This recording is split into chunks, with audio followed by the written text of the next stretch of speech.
O que vai passar? O que vai passar depois disso aqui? O Conselho de Ministros de Holanda aprovar o acordo aqui. O seguinte passo está que nós temos que firmar o acordo.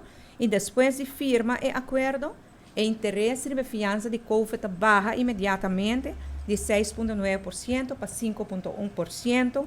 E, maneira mais bisa, essa aqui acaba para a que está dando de 6 milhões de florins que está bem disponível. O que passa também? O raft está guardado ingetrokken. Então vai trek in o raft.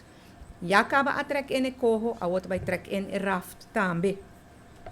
E, mesora, ela começa a trabalhar, ribe detalhes, não como mencionar agora, den Rijkswet para apresentar isso aqui no Parlamento, não mais tardar com 1 de maio 2025.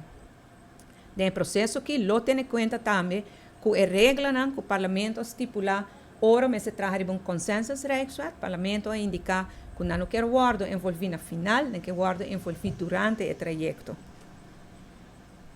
E agora nós vamos para o seguinte passo, que passa depois que o Rijkswet vai aceitar para nosso Parlamento e para a Tweede Câmara.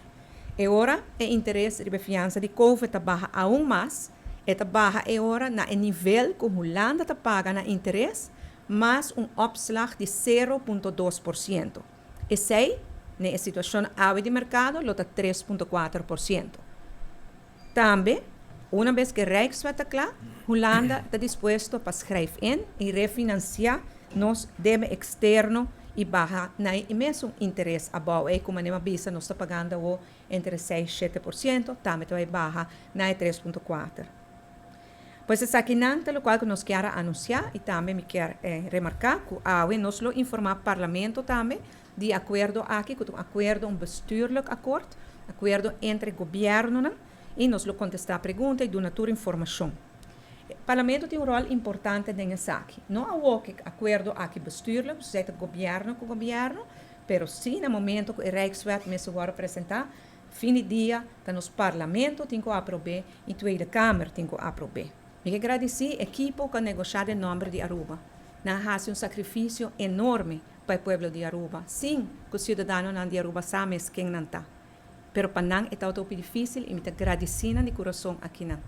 Eu agradeço a minha colega, que apesar que toda hora não serve a mesma linha, mas sustém que nós estamos dando uma outra, da pone que a AUE nos representar isso aqui para a comunidade de Aruba.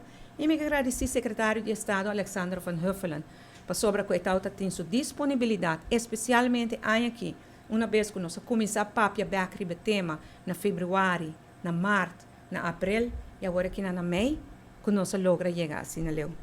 E me quero que Aruba porta roupa e satisfeito com isso aqui.